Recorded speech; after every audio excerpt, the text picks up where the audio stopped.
प्रतीक्षा, news 24 मराठीमध्ये आपल्या सगळ्यांचं स्वागत आहे। तर चला बोलूयात आजच्या महत्त्वाच्या घडामोडींकडे। भाजपचे माजी स्थायी समितीचे अध्यक्ष हेमंत रसाने यांनी वारकऱ्यांच्या आवश्यक सुविधांसाठी पुणे महापालिका आयुक्तांना निवेदन केले आहे। दरवर्षी आषाढी वारी मुक्कामासाठी कसबा विधानसभा मतदारसंघामध्ये येत असते। 2 दिवसाच्या मुक्कामासाठी असणारी माऊलींची पालखी पेठांमध्ये असल्यामुळे या ठिकाणी मोठ्या प्रमाणात भाविकांची तसेच वारकऱ्यांची देखील गर्दी असते। यावेळी वारकऱ्यांचे भाविकांचे नियोजन त्याचबरोबर कसबा विधानसभा मतदारसंघात संत ज्ञानेश्वर महाराज आणि संत तुकाराम महाराज यांच्या पालखींचा मुक्काम 30 जून आणि 1 जुलै 2024 रोजी होणार असून हजारो दिंड्या आणि लाखो वारकरी मुक्कामास असतात। या वारकऱ्यांना आवश्यक पायाभूत सोयी सुविधा मिळवून देण्यासाठी भाजप माजी स्थायी समिती अध्यक्ष हेमंत रसाने यांनी अतिरिक्त पुणे महापालिका जनरल सहाय्यक आयुक्त रवींद्र बिनवडे आणि अतिरिक्त आयुक्त पृथ्वीराज बीपी यांची भेट घेऊन निवेदन दिले आहे। नाही, ह्या करतात मी त्यांना सांगितलं काय एक त्याच्यात आपण एक बाजू आपण ही पण समजून घेतली पाहिजे। लाखो वारकरी आलेले असतात, त्याचं नियोजन आपल्याला नेहमीप्रमाणे माहिती असतं, परंतु तरीसुद्धा प्रशासनाची यंत्रणा कमी पडते। त्याकरताच आपण त्यांना सांगितलं की तुम्ही यंत्रणा तुमची वाढवा, तुम्ही जास्तीत जास्त लोक द्या आणि सगळ्यात महत्त्वाची त्यांच्या मंडपाची व्यवस्था असेल, पाण्याची व्यवस्था असेल, सुलभ शौचालयाची व्यवस्था असेल आणि स्वच्छताची व्यवस्था असेल, या चारही करण्याचा आग्रह आम्ही त्यांच्यापाशी धरलेला आहे। या सगळ्यामध्ये पालखी जिथे विठोबा मंदिराची असते, तुम्ही कसब्याचा घेता नाही, मी कसबा मतदारसंघात मागील 11 महिन्यापूर्वी मी या ठिकाणी विधानसभेची निवडणूक लढवली होती। आत्ता सुद्धा मी विधानसभेचा निवडणूक प्रमुख म्हणून भारतीय जनता पार्टीचं माझ्याकडे दायित्व आहे। त्या अनुषंगाने या भागातला लोकप्रतिनिधी म्हणून मी या स्थायी समितीचा अध्यक्ष सुद्धा म्हणून काम केलेलं आहे आणि भारतीय जनता पार्टीचा निवडणूक प्रमुख म्हणून कसब्यातील सगळे प्रश्न मार्गी लावणे हे माझी मी नैतिक जबाबदारी समजतो। आमचे प्रत्येक कार्यकर्ते ती जबाबदारी स्वीकारतात, त्यामुळे आता माझ्याबरोबर सगळे कसब्यातील आजी माजी नगरसेवक, आमच्या पक्षातले सगळे पदाधिकारी हे सगळेजण आम्ही नागरिकांची बांधिलकी मान्य करतो, त्यामुळे या ठिकाणी आम्ही आलेलो आहोत।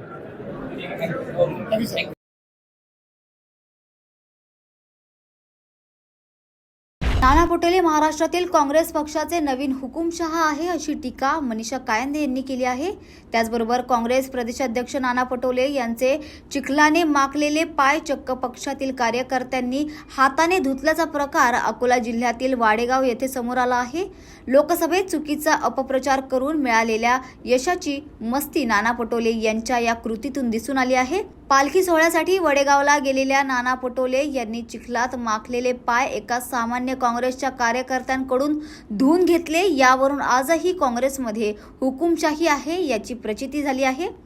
लोकसभेत संविधान बदलणार, मनुस्मृती आणणार असा खोटा प्रचार करून सामान्य जनतेला संभ्रमात टाकून महाविकास आघाडीने लोकसभेत यश मिळवले, परंतु आता आपणच महाराष्ट्राचे तानाशाह आहात अशा मस्तीत राहणाऱ्या काँग्रेस प्रदेशाध्यक्ष नाना पटोले यांनी जाहीरपणे संविधानाचा अपमान केला आहे। कारण संविधानाला सर्वात मोठा धोका हा व्यक्तिपूजेला असून आज मितीला काँग्रेस त्याच दिशेने जात असल्याचं या कृतीवरून स्पष्ट होते।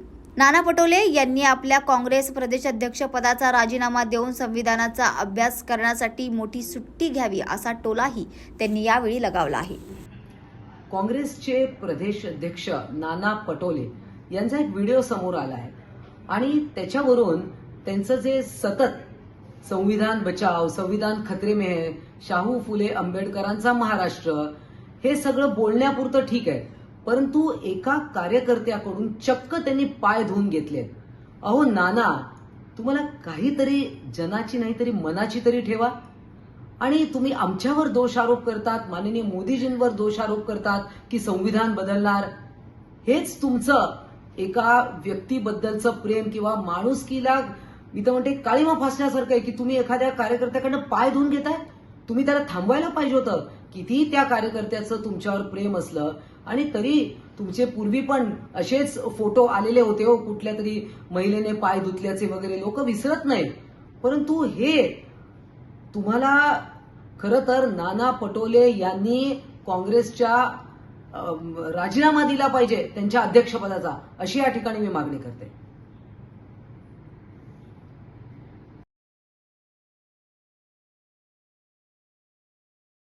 मागील आठवड्यात 2 ते 3 दिवस दमदार पावसाच्या हजेरीमुळे शेतकरी राजा सुखावला होता. मोठा पाऊस झाल्यानं शेतकऱ्यांनी कापसाच्या टोमणीच्या कामाला सुरुवात केली आहे. आतापर्यंत जिल्ह्यात 30,000 हेक्टरवर खरीपाच्या पेरण्या उरकल्या आहेत. त्यामध्ये सर्वाधिक क्षेत्र हे कापसाचे आहे. ज्या ठिकाणी पाऊस बरसला त्या ठिकाणी मोठ्या प्रमाणात पेरणीच्या कामाला वेग आला आहे. तर असं असून जोरदार पाऊस लागला तर सोयाबीनची देखील लागवड केली असल्याचं शेतकऱ्यांनी सांगितलं आहे. पाऊस पडेल या आशेने शेतकऱ्यांनी लागवड पेरणी केली आहे. अजूनही शेतकऱ्यांना दमदार पावसाची प्रतीक्षा करावी लागत आहे. गेल्या 2-3 दिवसाच्या अगोदर चांगला मोठा पाऊस झाला, त्याच्यामुळं आम्ही कपाशीची लागवड चालू केलेली आहे. आज रोजी माझी कपाशीची लागवड 10 एकर कंप्लीट होत आहे आणि आणखी जर एखादा पाऊस जर चांगला आला तर येत्या 2-3 दिवसात मी सोयाबीनची पण लागवड चालू करणार आहे. निसर्गाकडून आमची एवढीच अपेक्षा आहे की गेल्या वर्षी जशी अतिवृष्टी झाली तशी व्हायला नको आणि वेळोवेळी पाऊस यायला पाहिजे. आणि वेळोवेळी जर पाऊस आला तर आमच्या उत्पादन चांगलं होईल. म्हणजे पराठीचा मालाची वाढ, त्याच्यानंतर त्याला फुटवे फुटणे, हे ते सगळ्या गोष्टी चांगल्या होईल. वेळेतच पाऊस यावा अशीच अपेक्षा आहे आमच्याकडे.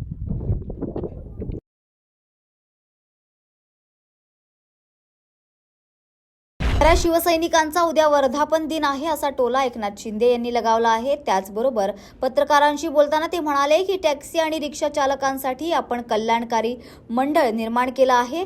लाखो टॅक्सी चालकांसाठी कल्याणकारी मंडळ काम करेल. त्यांच्या परिवाराला विमा संरक्षण दिले जाईल. ज्यांची मुले आहेत त्यांना देखील नोकरी देण्यासाठी जर्मनीसोबत एक करार केला आहे. या महामंडळामध्ये तात्काळ दुखापत होईल त्याला 50,000 रुपये देण्याची तरतूद केली आहे. आरोग्य विभाग पॉलिसी विस्तृत केली जाणार. या चालकांचं मिनिमम कॅल्क्युलेशन आणि राज्य सरकारने दिलेले पैसे धोरण तयार होईल. ही गरीब लोक आहेत. हे सर्वसामान्यांचे सरकार आहे. याचमुळे आम्ही ही योजना आणली आहे असंही एकनाथ शिंदे यावेळी म्हणाले. कल्याणकारी महामंडळ आपण निर्माण केलंय आणि या महामंडळाची सुरुवात झालेली आहे. हे रोज कमवणारे, रोज खाणारे, ज्यांचं हातावर पोट आहे, अशा लाखो लोकांसाठी महाराष्ट्र सरकारने एक कल्याणकारी महामंडळ केलेलं आहे. या महामंडळाच्या माध्यमातून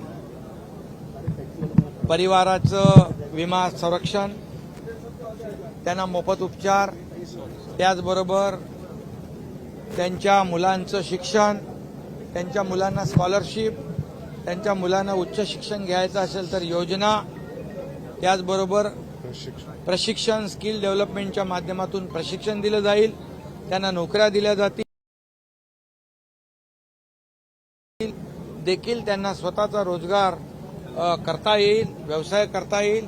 त्याचबरोबर मोठ्या प्रमाणावर या टॅक्सी रिक्षा ड्रायव्हरचे जे काही मुलं आहेत, जे शिकलेली आहेत, स्किल्ड आहेत, त्यांना देखील नोकऱ्या देण्यासाठी आज आपण जर्मनीबरोबर एक करार केला आहे. 4 लाख लोकांना नोकऱ्यांची तिकडे जागा आहेत आणि त्यामुळे त्याचा देखील फायदा होईल. आणि या महामंडळामध्ये तात्काळ ज्याला दुखापत होईल त्याला तात्काळ 50,000 रुपये देण्याचा एक प्रावधान केलेला आहे. त्याचबरोबर ही जी काही आरोग्य विमा पॉलिसी जी आहे ही आणखी विस्तृत बनवण्याचा देखील विचार आहे. आणि त्याचबरोबर यामध्ये हे चालक जे आहेत हे जेव्हा 65 वर्षाचे होऊन निवृत्त होतात ते कामकाज करू शकत नाही, गाडी चालवू शकत नाही. अशा परिस्थितीमध्ये देखील त्यांना पुढचं भविष्य त्यांचं जे आहे सुखकर होण्यासाठी एक ग्रॅज्युएटीची जी काही एक पॉलिसी आम्ही करण्याचा विचार केलेला आहे. त्यामध्ये देखील त्या सर्वांना फायदा होईल. आज परिवहन विभागाने 50 कोटी रुपयाची तरतूद याच्यात केलेली आहे. आणखी उद्योग विभाग असेल, त्याचबरोबर डिस्ट्रिक्ट मायनिंग फंड आहे, राज्य सरकार आहे आणि CSR आहे. त्याचबरोबर या सर्व चालकांचं जे काही मिनिमम असं कॉन्ट्रीब्युशन आहे, या सगळ्यामधून हे महामंडळ जे आहे हे मोठं ताकदीचं महामंडळ होईल आणि यामधून अनेक योजना या लाखो लोकांच्या परिवारासाठी, मुलांच्या भवितव्यासाठी या ठिकाणी केल्या जातील. अशा प्रकारचं महत्त्वाचं हे महामंडळ टॅक्सी ऑटो चालक कल्याणकारी महामंडळ सुरू झालेलं आहे. भाई, तुम्ही देखील सुरुवातीच्या काळात रिक्षा चालवत होतात. एका रिक्षावाल्याकडून रिक्षावाल्याला भेट नाही, हे गरीब लोक आहेत, हे रोज कमवणारे, रोज खाणारे लोक आहेत, सर्वसामान्य लोक आहेत. यांनी सर्वसामान्यांचं सरकार आहे.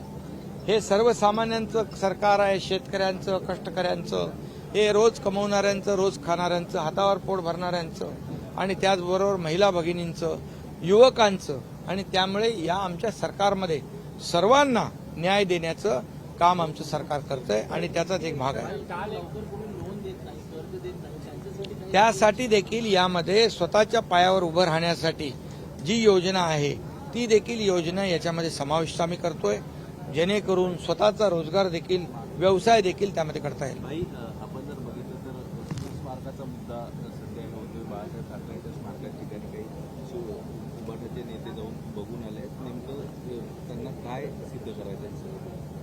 नाही, जेव्हा ते सरकारमध्ये असताना त्यांना बाळासाहेबांच्या बद्दल काही करता आलं नाही, परंतु आमच्या सरकारने बाळासाहेबांच्या नावाने समृद्धी हायवे असेल, बाळासाहेबांचं जे तैलचित्र सेंट्रल हॉलमध्ये लावण्याचा विषय असेल, आज बाळासाहेबांचं स्मारक युद्ध पातळीवर आम्ही पुढे नेतोय. हे अशा अनेक योजना ज्या आहेत बाळासाहेबांच्या नावाच्या आम्ही या ठिकाणी सुरू केलेल्या आहेत. त्यामुळे आता बाळासाहेबांच्या विचारांचंच हे सरकार आहे आणि आपल्याला माहीत आहे बाळासाहेबांच्या विचारांच्या सरकारला या महाराष्ट्रातल्या लोकांनी पाठिंबा दिलेला आहे. जे आज बाळासाहेबांचं नाव घेत आहेत त्यांचं जे काही वोट शेअर आहे 42% आहे, आमचा 48% आहे. लोकांनी बाळासाहेबांच्या विचाराला प्राधान्य दिलेलं आहे. त्यामुळे त्यांना जी मिळालेली मतं आहेत, जी वोट बँकेची किंबहुना एक अफवा पसरवून या ठिकाणी खोटं नरेटिव्ह पसरवून ही मिळालेली मतं ही तात्पुरती आहे. पण खरं शिवसेनेचा मूळ गाभा आहे, शिवसेनेचा मूळ वोटर आहे. हा वोटर जो आहे आज धनुष्यबाणाकडे आलेला आहे. त्यामुळेच त्यांच्या पायाखालची वाळू सरकलेली आहे. राजकारणात कमी जास्त होत असतं, नव्या उमेदीनं कामाला लागायचं असतं, असं वक्तव्य शरद पवार यांनी केलं आहे.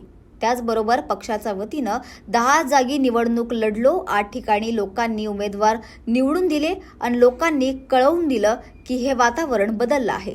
मला माहीत होतं की या निवडणुकीचा निकाल वेगळा लागेल, याची खात्री होती. अनेक अडचणी आहेत. आता साखरबाबत अडचण सांगितली, पाणी प्रश्न आहेत, पूर्ण राज्यात धरण स्थिती सुधारली पाहिजे, सत्ता लोकांसाठी वापरायला पाहिजे. मी राज्यात फिरत होतो पण या गावात येत नव्हतो. सगळं सांगायची गरज नाही, जुनं विसरायला पाहिजे. पण काही 2-4 सहकार्यांनी साथ सोडली आहे. राजकारणात कमी जास्त होत असतं, नव्या उमेदीनं कामाला लागायचं असतं. प्रश्न अनेक आहेत, विकासाचे प्रश्न काही असतील तर मी आणि खासदार लक्ष घालून कुठलेही राजकारण न करता काम करू. तुम्ही सगळ्यांनी स्वागत केले, त्यांचे आभार मानतो, असंही शरद पवार यावेळी म्हणाले. देशाची लोकसभेची निवडणूक झाली. यंदाच्या वर्षी आणि पक्षाच्या वतीने फक्त 10 ठिकाणी निवडणूक लढवण्याचा निकाल दिसला. पण महाराष्ट्राच्या दृष्टीने 10 पैकी 8 ठिकाणी जे उमेदवार निवडून दिला आणि संपूर्ण देशामध्ये एक संदेश पाठवला की महाराष्ट्राचं वातावरण बदलतं. आता महाराष्ट्राची सत्ता भाजप आणि त्यांच्या मित्रांच्या केला आहे. पण मला खात्री होती की महाराष्ट्राच्या कानाकोपऱ्यात फिरल्याच्या नंतर लोकांचं मन जाणून घेतल्याच्या नंतर या निवडणुकीचा निकाल वेगळा लागेल हे स्पष्ट दिसत होतं. महाराष्ट्रामध्ये 48 जागा लोकसभेच्या आहेत. त्या 48 पैकी 31 ठिकाणी 80 ते 70 वर्षीय लोक त्यांचा पराभव झाला आणि 31 ठिकाणी आम्हाला लोकांना यश आलं. त्यांनी सर्व देशावर एक संदेश गेला. हा निकाल तुम्ही लोकांनी केला आणि तुमचा निकाल अंतिम असण्याच्या नंतर आम्हाला लोकांची जबाबदारी ही आहे की अनेक अडचणी आहेत, शेतकऱ्याचे प्रश्न आहेत. आता साखर कारखान्याचा ऊसाचा प्रश्न सांगितला, पाण्याचे प्रश्न आहेत. गेले 5-6 दिवस पाऊस ओला होता म्हणून ठीक आहे, पण तसंही सर्व राज्यामध्ये अद्याप. त्या होत्या आजच्या महत्त्वाच्या घडामोडी. अशाच महत्त्वाच्या घडामोडींसाठी पाहत रहा न्यूज 24 मराठी.